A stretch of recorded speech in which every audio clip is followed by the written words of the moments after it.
Welcome to the Fantasy Football Prophet Podcast, hosted by Craig Phillips and Jeff Torrey.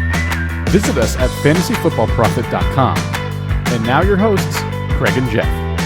Welcome everyone to the Fantasy Football Prophet Podcast. I'm Craig Phillips, joined as always by Jeff Torrey, and today we're talking wide receivers. Last 2 weeks we've done quarterback ranks, running back ranks, and now we're into wide receivers. We're going to do wide receivers 1 through 15 today. See if there's too much of a difference. Really, I've already looked at the list. I'll say we have a pretty good consensus between the two of us here on wide receivers. So we'll go through all of them in just a second. Before we do that, make sure you guys go check us out on Twitter at the FF Prophet or Instagram Fantasy Football Prophet. You can check out the full entirety of our ranks on fantasyfootballprophet.com/ranks. You go there, you see both of our rankings all the way from like 1 through 100 on wide receivers. But let's get going here. Number 1. I know I teased a new number 1, and I didn't do it. You didn't? DeAndre Hopkins is still my number 1. I couldn't do it. That would have been just doing it just because. DeAndre Hopkins is, to me, the number 1. He's our number 1. Both of us put him first this year. Yeah, I mean, simple as that. He's that good. And why would we believe he's going to fall off? There's no reason to think that. I think Deshaun Watson's only going to get better. And he might have more help around him at the wide receiver spot now. Or I don't think that doesn't take away from a top guy. It just helps him. Takes the attention away from him if Fuller and QT are actually out there and able to do something. So Hopkins, easy number 1 for me. Yeah, me too. And I think, depending on who our number 2 is, I think that you could make an argument for one other guy here. I think they are very, very close. But you look at Hopkins and between the touchdowns and the yardage, I believe he is not only the best wide receiver, but the safest, since Antonio Brown went to Oakland. And you look at what he's done in the past 2 years when he's had Deshaun Watson, and there's no reason to think he's going to do anything less. Almost 1,400 yards and then almost 1,600 yards that he followed up, and then 13 touchdowns and 11 touchdowns respectively. So he's just a phenomenal wide receiver. So number 1. Yeah, that's easy. It's very easy. So let's go number 2. And it's going to be Davante Adams, number 2. Okay. So your number 2, my number 3. Okay. So yeah. Okay. Your teaser actually became number 2. Yeah. Is that well? Okay. Yeah. But Adams is great. He's gotten better every single season he's been in the league. He was the most consistent wide receiver in the league last year. He just never had a bad week. Really. He was just good every week, pretty much every week. So you know what you're going to get from him. Again, there's no changes to anything that shows why would it go down. He's only 26-year-old receiver, still in his prime. There's no reason he should go down. This will be his 6th. It took him a few more years than some guys to get to that peak level or that top level. It was his 5th season when he finally really broke out. But I mean, maybe I don't know if he puts up those exact numbers, like that great of numbers again. It will be close. It should be really close. I think that's probably, though. I don't think he has another level than this. This is pretty high up, but he's going to be good. And they got those younger receivers now in their second year, but they're not going to take away from Adams at this point. No, there's no one that's going to push him. And what makes me feel a little bit better about Adams is the fact that he produced these numbers when there wasn't a whole lot around him. When Aaron Rodgers can actually improve his touchdown number, and he already caught 13 of last year's, you feel really good about that. And the fact that, MVS, Allison was hurt, Jimmy Graham didn't do a whole lot, like that offense can get better. And I think that can only solidify what he is able to do, because almost 1,400 yards, 13 touchdowns. I think he could grow a little bit, but as you said, I mean, that would be pretty fun. He would be talking about, kind of record-setting stats if he went up from here. But 111 receptions, I feel like he can do that again. Yeah, I think he could definitely pull off those numbers. I think Rodgers is only going to be better this year. I don't see it's going to be the offense will be better. Should be a good year for Adams, but he still was only my number 3. Because our number 3 now, you don't quite agree with it, but it's Odell Beckham. My number 2, your number 4. I think Odell is the most. To me, the most talented wide receiver in the NFL is it's between Odell and actually Julio Jones for me. That's truly who I think are the most talented wide receivers. Hopkins is great. Adams is great. I just think Beckham is just a more talented player. And I just have this feeling that, Baker Mayfield for some reason feels like the quarterback that if he has this kind of wide receiver, he's just going to want to use him a lot. I feel like why wouldn't he? I think Odell's going to be rejuvenated there. It's really health. The only thing that's stopped him the last 2 years is health. So if he stays healthy, Odell's going to put up huge numbers. I'm expecting a big year from him. Yeah, there's a lot of people to throw the ball. The Landry's there, Njoku's there, whoever. But Odell's going to get a lot of catches, a lot of yards, a lot of touchdowns. It's going to be a big year for Odell. Yeah, I agree. I didn't have him quite as high because I think he comes with a little more risk, but it's only because we haven't seen him on that team yet. There's a lot of mouths to feed, but I think he is going to be incredible. I think he would be, he's one of the guys that could end up being number one, and I wouldn't be that surprised about it. The fact that he put up 1,000 yards and 6 touchdowns last year with Eli, that is pretty amazing to me. I think that that's almost more amazing than his rookie season when he put up 1,300 yards and 12 touchdowns in only 12 games. The guy really is that good. I'm really excited to see him with a young, strong arm quarterback again. Yeah, I'm honestly, I think there's going to be just huge things from him. I'm really excited about Odell this year. And actually, I'll go number 4 here. We'll just keep, let's go to the next top guy, Julio Jones. Your third, my fourth. I think this was the clear top 4. Just like we have a clear top 4 at running back, I think there's a clear top 4 wide receiver, at least for me this year. And we both agreed with it. Julio, last year, 113 catches, 1,600 yards, 8 touchdowns. He's just going to be great. He's going to be great again. And I don't think we'll ever see a year. I was looking at his stats here, man. I don't think we fully appreciated what he did in 2015. 136 catches, 1,871 yards that year. Man, never quite really appreciated how amazing those numbers were. But another big year last year. He's going to get 100 catches again, 1,500 yards. Touchdowns, hopefully another 8 to 10 touchdowns. He's going to be really good. And again, Calvin Ridley being there, I think that takes attention away from Julio. And if they don't want to, they'll go to Calvin, I guess. But it's going to be a big year for him as well. I don't see any reason he should fall off, except he's now 30. So the only thing I can say is it happened to Calvin Johnson real quick, where he wasn't all of a sudden that final year, he wasn't as good. And he was only how old was Calvin Johnson when he had his last? He was young. I thought he was 30 when he retired. Yeah, so he was in his 30th, his age 30 season there. So maybe Julio could have. We think he's going to be great now, forever. It feels like, but yeah, it could just happen, and you don't expect it. But hey, that's a complete guessing game. Yeah, and I don't think. If we look at our ranks, we do have Matt Ryan kind of dropping off. He was amazing last year, but that doesn't affect Julio. Even though I think that can happen, I think that he will still have the same amount because, Matt Ryan is up and down as far as where he ends up in fantasy. But if you look at the yardage from 2014 until last year, 2018, he's never dipped below 1,400 yards. Really, the thing that separates him from other wide receivers is he'll actually go for more yards. But for whatever reason, he doesn't catch as many touchdowns. Davante Adams might as well be slotted for double digits, kind of almost the same thing for Hopkins. And I think Odell is kind of the wild card in this. He literally could go for, 15 if the conditions strike right. Yeah. But Julio, 8 is, 10 is where he's topped off at, but that was his second season in the league. Since then, he's hit 8 twice, 6 twice, and then 2 and 3. But 3 was actually with a full season. So that the touchdowns are just up and down. So that's why we have them, 3 and 4 respectively, because the touchdowns just aren't quite there on average. And then looking at consensus right now. So consensus ranks has Julio 3, Odell 4.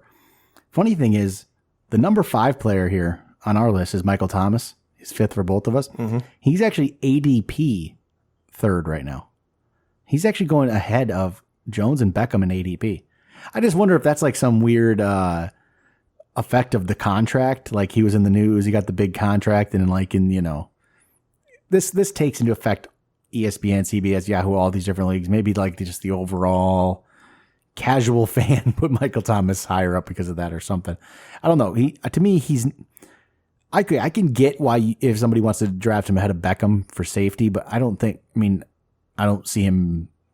Why would you draft him ahead of Julio? I don't quite get that, but he's great. He is great. And so he's our number 5. It's kind of I didn't think he would have ever moved up there to number 3 on ADP.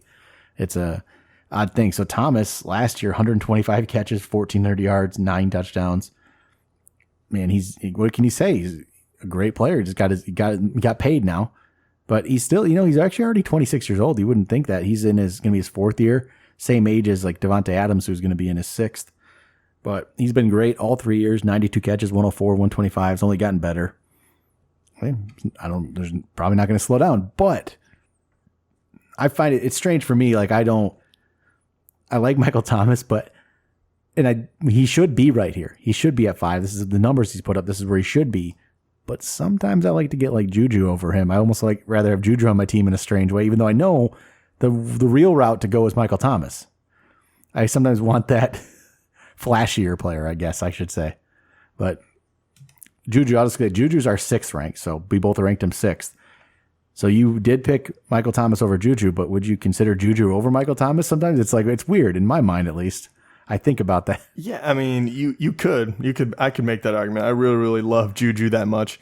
And you could also make the argument that JuJu being number 1, since Antonio Brown is gone, you can slot him in for even more receptions, which would be insane because he had 111 last year. Yeah. Michael Thomas, he was near the top as far as receptions went. He had 125. I believe that was the most for a wide receiver. I'd have to double check that stat.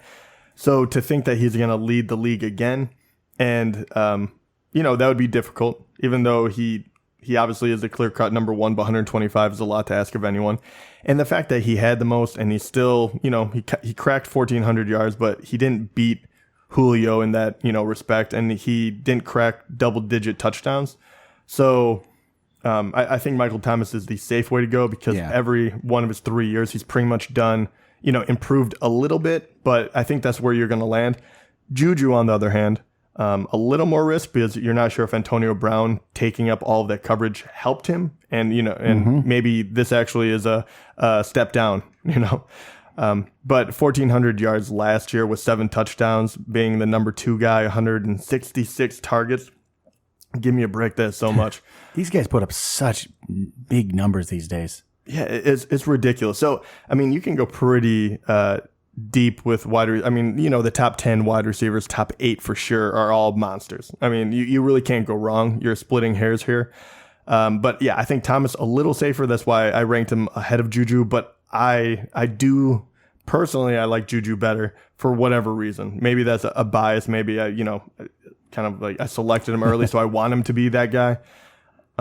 But yeah, I mean, their numbers are very, very similar, and JuJu will now be the number 1. So however you look at that, as a good or bad, I look at it as a positive, but I'm not ready to risk it compared to, plug in Thomas and know he's going to give you 1,400 yards and 9 touchdowns pretty much. You're not going to go wrong with any of these top 6 so far. You're not. You're going to be perfectly fine. So let's go to number 7, and that's actually a tie. It's a tie between Antonio Brown and Mike Evans. So that's actually apropos. Yeah, that's a very good. And that's why I say those top 6, I think those top 6 are going to put up those numbers. They're going to be great. 7 and 8 here. So I had Brown 7, Evans 8. You switched them around. Evans 7, Brown 8. And we shouldn't. I mean, Antonio Brown's given us no reason in numbers and performance to think he could have a bad season. But hey, it's a new team. It's a new team who wasn't a good team. Derek Carr struggled.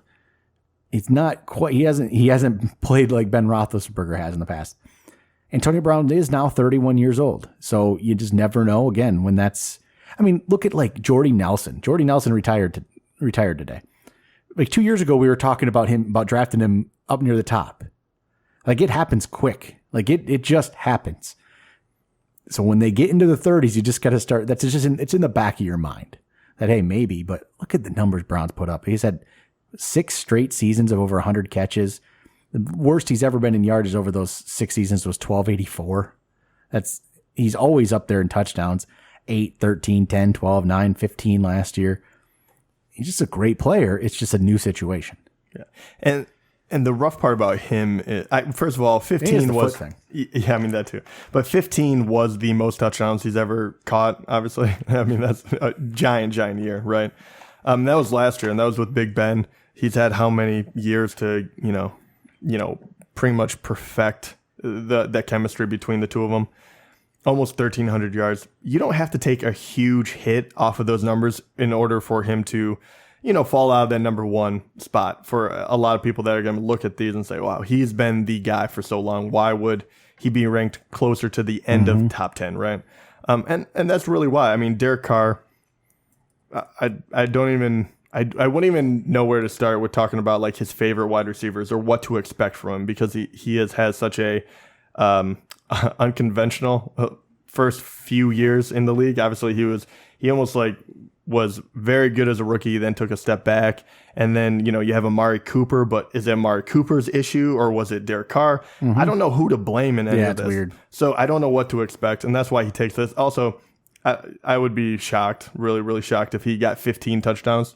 Maybe he could crack 10, but I think 8, 9 is probably more likely, and I think around 1,200 yards is kind of where I start thinking. But he has the ability to do more. But I'm not going to bet on it. So I that's why I put Evans above him as well, because I think those guys are true monsters, and I've seen what they can do with the team they're on. Funny thing was that with Evans here is, I feel like his season last year was kind of under the radar. It wasn't like I thought people were disappointed in him during the season. I remember in an episode after the season, I brought up the numbers. I'm like, he's still at 86 catches for 1,500 yards and 8 touchdowns. But it's almost like people forgot what they felt like during the season with him. And this year, it's like I've been seeing him ranked. He is ranked 9th in consensus right now, but people are excited about him again. Nothing's changed, I guess, except maybe is it Bruce Arians being there, which people think is just going to change everything.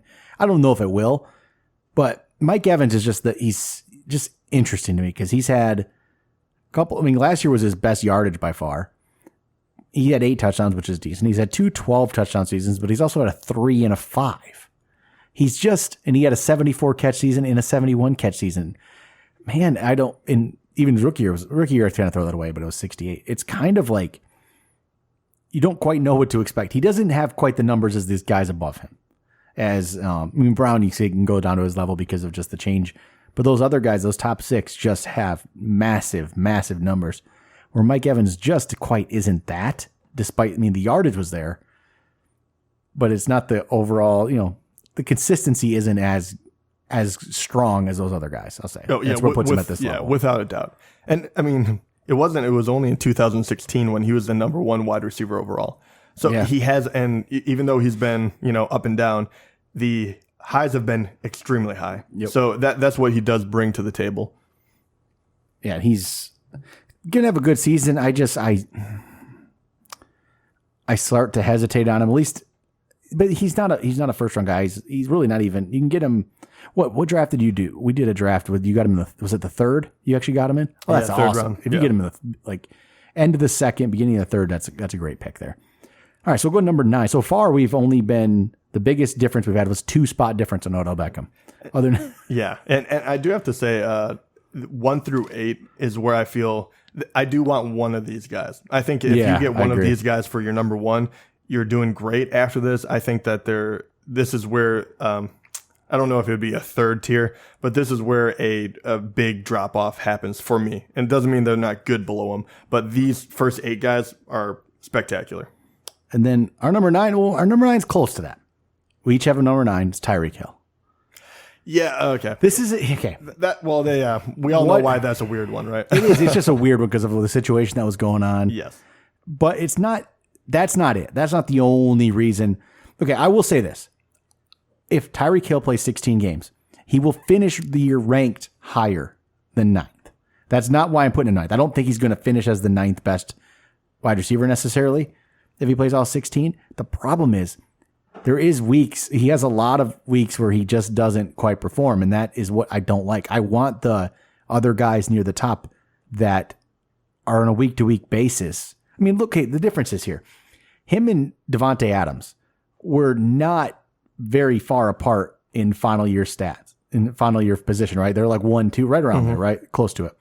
But Davante Adams was so extremely consistent. You know what you were getting. And then you had this from Tyreek Hill. You had a 2 for 51, a 4 for 61, a 3 for 70, 4 for 69, 1 for 13, 4 for 46, 4 for 74. Those games, that's terrible. Those games, he did not help you those weeks. That's what, I don't even know what I named, like 6 weeks right there that he just did not help you. There's about 7 weeks I can see on here. He had a 9 for 54. So if you're not in PPR, that's a terrible week too. He had, man, that's rough. That's a little scary. That's almost half of his games where he was below, kind of a below average standard scoring player. That's where my worry comes in with Tyreek Hill right now. Well said. And not everyone gets, like we're lower than him now actually by 2 spots in consensus already.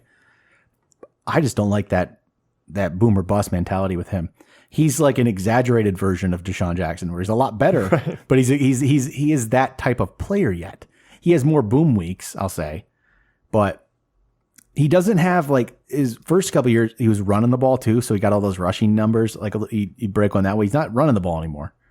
They don't really give him the ball that much that way. So he's probably not going to break one necessarily that way, but man, I'll take him as my number 2. Obviously you can get him I don't want him as I don't like that. I don't like it as my number 1 unless you go running back, and Tyreek Hill comes in as your 3rd round pick and he's your number 1. That's where I like him. Right. And it could happen in a 10-team league. It could happen. It's not likely, but it's possible, I guess. But that's kind of the only way I want him. And to say he's a great player, he's going to end the year probably as a top 5 guy. It's just I don't like that week to week inconsistency. Yeah. And last year it was pretty much the perfect example. I mean, he pretty much won you 4 weeks alone. Oh yeah. But yeah, the other ones, he had ones that he just didn't show up. But I mean, then you get 142 with 3 touchdowns, 169 with 2 touchdowns, 117 with 2, 215 yards with 2 touchdowns. I mean, those are games that very few wide receivers can have. He has that ability. So because of what you said, that is why. And also, I just have to bring it up as well. He was, he's not going to be suspended. He's not going to be anything. I just feel like I have a hard time knowing that is going to float above his head and then still take him above one of those top 8 players. Because if it does come back and bite me, I mean, I think I would rather have the consistency anyway. Yep. But the whole thing is it makes me a little edgy still to put that big of a high stock of a draft pick in something where, he could miss time because we find out something later. All right, let's go to number 10. We actually have a tie here at number 10 between Keenan Allen and T.Y. Hilton. So we got Keenan Allen, T.Y. Hilton, both tied for number 10 here. And I'll say Keenan Allen is just extremely consistent if he's going to play all 16.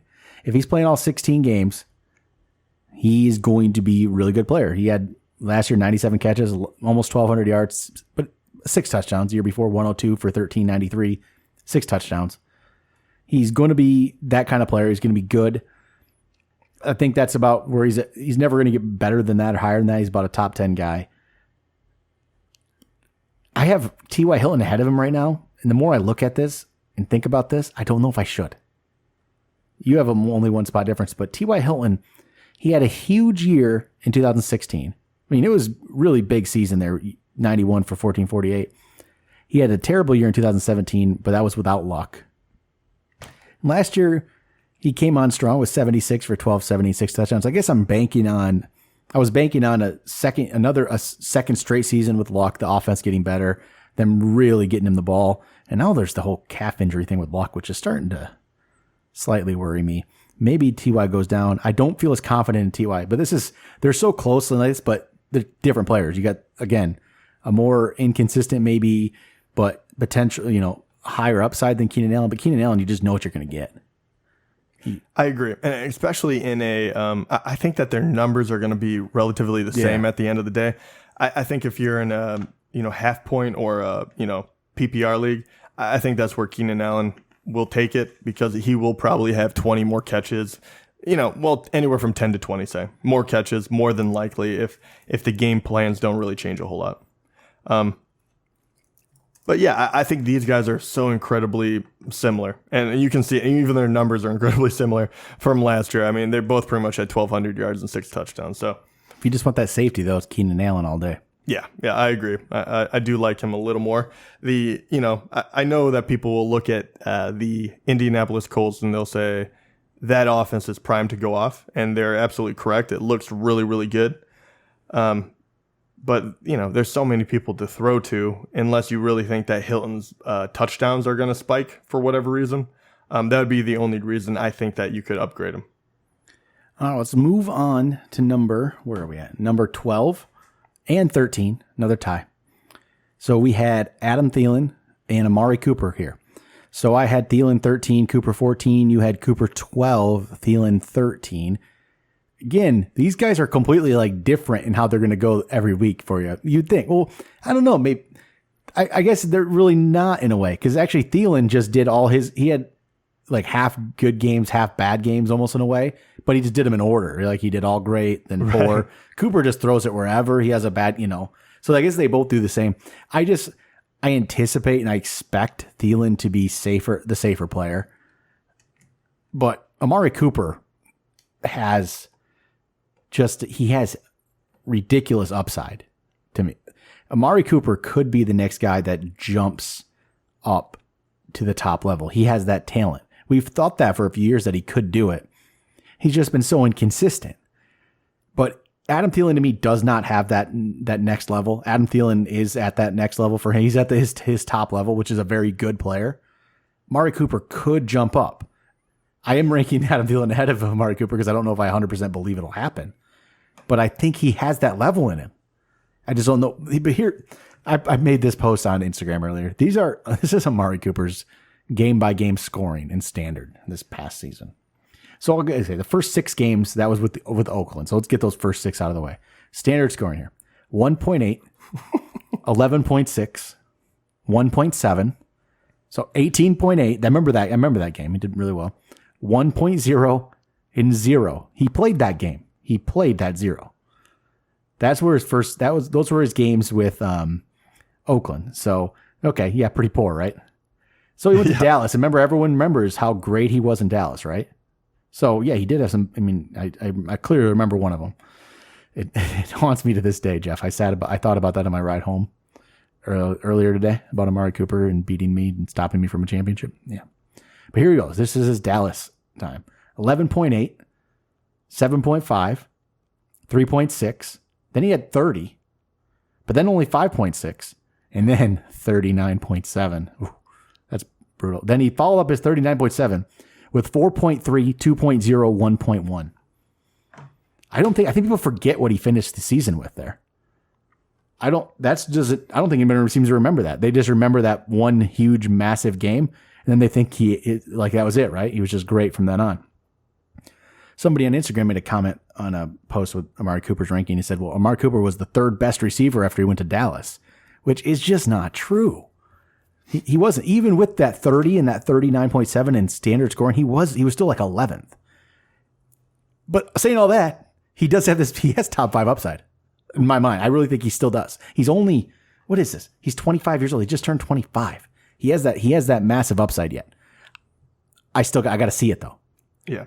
I can be talked to put Cooper lower on my list very easily because that's how much I do not trust him.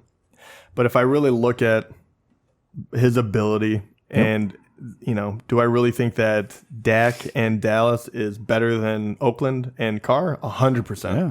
300%, whatever you want to say. The thing that really, gives me pause and says, okay, I'm going to give this kid one more shot to be the clear-cut number 1, a possible top 10 wide receiver, is the amount of targets that they put on him immediately. And I think that is what shows, because Oakland, it turned into a abysmal season. It was terrible. I mean, I don't know what they were doing over there, but the targets it tells the whole story too. And targets for when he was in Oakland, the first 6 games, 3, 10, 5, 11, 1, and 1. I mean, that's bad. I mean, that's very, very bad. And then as soon as he goes to Dallas, they throw him right into the fire. 8, 10, 5, 9, 8, 13, 7, 5, 11. Even when he didn't have good games, they were attempting to give him the ball. And he was also really the only wide receiver they had, even when they traded for him. I mean, you have Gallup there. You had Cole Beasley, which is no longer with the team. You were run heavy. But Dak is a very efficient quarterback. So I think that giving him those, 8 games or so, not to mention the offseason, obviously Dallas wants him to be a star. I'm going to give him one more shot, and I think that his upside is good enough to put him, in this range right here. But if you really wanted to take Thielen over me, there's probably 5 guys that if you really wanted to argue with me, I wouldn't go to bat for Cooper. Yeah. But I really don't mind him as my number 2 though. I think that's a really good number 2 because he has that huge potential. I still see it. I know it's there. I mean, we've seen the big games he's put up. He's put up just some massive games. So I don't know. I go back and forth on Amari Cooper. He's not a number 1 you can't draft him as a number 1, but get him on your team as your number 2 and maybe he becomes a league winner. Yeah. It's there. That potential's out there for him. All right. So number 14, this is actually the player in our top 15 that we had the biggest difference on out of everybody. And it's only 3 spots. That just shows how close we were on this whole top 15. And that's Stefon Diggs. Okay. So you had Diggs 15. I still have him 12. I still have him ahead of Thielen. I'm still a big Diggs fan. With Diggs, he had a really good season last year, 102 catches, 1,000 yards only though. So he only had a 10 yards per catch average, which is kind of low. That's not really, that's not elite at all. He's not like one of those elite players with that. That's more like, Jarvis Landry type situation there. So here's my thing with Diggs is, I think he's going to be another really good season. Maybe he doesn't have that next level that I thought he had, that really top end level. I kind of see it. I guess not as much anymore. He's a borderline wide receiver 1, high end wide receiver 2. I think maybe that's just where he's going to be. I want to see more from him. I guess I just don't know if it's there. I don't know if that's there, but he's still a very good player. I almost feel like he's kind of being overlooked this year, though. There's not much talk about Diggs, which is fine with me. Funny thing is, though, I haven't ended up with Diggs in any leagues this year like I did last year. He's not going at a spot where I've been able to pick him up. But yeah, I think he's now become a safe player in my mind. You're going to get some good numbers. A lot of this depends on Kirk Cousins too. And if he takes a step up, which Cousins needs to be better. And maybe if he is, maybe that will go to Diggs somewhat. But I don't know. I'm not as in love with Diggs this year as I was last year. He's still great. He put up really good numbers. That yards per catch kind of worries me in a way. It's really low. I don't know if he's been like that though. Every other year it was 13.8, then 10.8, then 13.3, 10.0. But it's low end. It's just really low end. Yeah, I don't know what to expect from him. I do agree that I was expecting a little more last year, and I think he was way more consistent than people give him credit for. Yeah. 1,000 yards and 9 touchdowns is nothing to sneeze at. He was a good wide receiver, and he had 102 receptions. He finally stayed a little healthier than he had been. He missed 3 games his first 2 years, then 2 games, and then last year he played all but 1. And we, not earlier this podcast, but in other podcasts, we did talk about how the Vikings offense wasn't bad. They just didn't have that big playability. I think he is one of these players, beside him and Dalvin Cook, can both really make things happen after the catch. So if they do correct it, my guess would be he would be the one that actually benefited the most from it. So I do like that about him. I have no problem getting him whatsoever. But Thielen has just put up better numbers the past few years. He's been over 1,000 yards, I think, the last 3. This was the first time Stefon Diggs has been over 1,000 yards. But the last 2 years, touchdown-wise, 8 and 9, that gives me a lot of hope because the fact that he was able to near that double-digit touchdown rate 2 years in a row makes me believe that even for a smaller, speedier wide receiver, he's still able to find the end zone, which means that if he does have a better year or Thielen goes down or for whatever reason they try to get him the ball in different situations or go deep to him a little more, those numbers could really expand very quickly. So I think he does have more upside, but hey, we're 4 years in and he's put up relatively similar numbers each year, growing every single one, but only at a nominal rate. So, that's why he falls here, because I don't have the expectation that he's going to break out, but I do have the expectation that he is going to put up solid numbers, much like he did last year. All right, our final player of our top 15. It's going to be Brandin Cooks, my 15th, your 14th. So Cooks, he's one of those boomer bust guys. That's kind of what he's just, what he is that way. But he started last year actually very good. Like he was making us look like geniuses last year because we really kind of hyped him up. And then he started with 5 for 87, which was an okay start, but then 7 for 159, 7 for 90, 7 for 116 and touchdown. And then he just got knocked out in the Seattle game. They just knocked him out. He was, I remember that. It was, he got knocked out pretty good. He didn't quite come back from that strong. He can kind of the guy got knocked out of a game. And then he came back with 2 for 53, 4 for 64, 3 for 74. It wasn't that great. He had 3 good games there in the middle. There's another stretch of 6 for 114, 10 for 100, 8 for 107. But he ended the year, those last 5 games were just not very good. Other than, I guess he did pull off 2 touchdowns in the final game, but only 5 for 62. But that's pretty clear what Brandin Cooks does, though. He's going to have those big weeks. He's going to have those down weeks. Just like those other players, like Tyreek Hill does it. Cooks doesn't have the top end that Tyreek Hill does. And I don't think the Rams are going to use him that way. They have Woods, they have Kupp. They don't need to use him that way. So he's going to have some down weeks. He's just kind of at this point in the draft where I know he's more talented than these guys below him, but I mean, he won't be better than them every week. But it's just, I'm not 100% sure what Cooks you're going to get. He's a great best ball player. He's just not, Again, I'm not as sold on Cooks as I used to be. I know you're going to get some great weeks. I just worry about those 2 for 53 weeks, those 2 for 33 weeks, whatever those are going to be. Kind of worries me, especially there's so many players to get the ball to there. Right. But sadly enough, I actually think he did better when Kupp was around. When you had 3 guys, you can't key on anyone that was early. When they're just not headhunting him, very true. Literally trying to take out his head. And the thing I love about him here at 15, I think he is incredibly safe. Exactly what you were saying, but it just shows too. He's been with 3 different teams, and the last 4 years he ranked 12th, 8th, 7th, and then 13th last year as far as wide receiver in fantasy.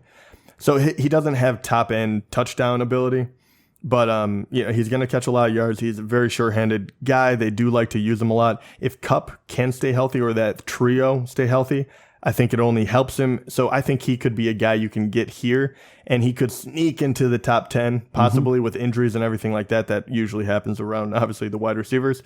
So I think he's a great pick, but he's not going to be like an Amari Cooper or even Stefon Diggs, where, he's not going to all of a sudden end up in the top 5 and you're kind of, shocked. I think he's an incredibly safe wide receiver to pick, and I would love to be able to get him at, wide receiver 15. Well, yeah, and I'll say, he's at this point, after him, we'll get into on the next episode, but he's just, to me, he's better than those other guys. No one here after this point is any kind of safe on a week-to-week basis, really. No one's going to get you guaranteed number. If they did, they'd be higher than this. But over the last, his 4, he's been 5 years, the 4 seasons he's played here, Cooks has finished 12th, 8th, 7th, and 13th. You know what you're going to get from him. Yeah. He's going to be up there. If he plays all the games, he's going to be up there. So simple as that. I'm actually kind of shocked by the touchdowns. I said he didn't have that high end ability, which I don't think he does, but he has been dropping every year. Obviously he's been with 3 teams. So I do want to get your opinion about the ability to catch more touchdowns, because last year he had 5, which if we don't use his rookie season where he had 3, that was the lowest he had. In New Orleans, 2 years in a row, 9, 8, and then with obviously Brady in New England, he had 7, 5 last year. Do you think that was because of him getting, knocked out of the game, beat up, Kupp? I think a lot of that is the Rams, they just want Todd Gurley to score touchdowns.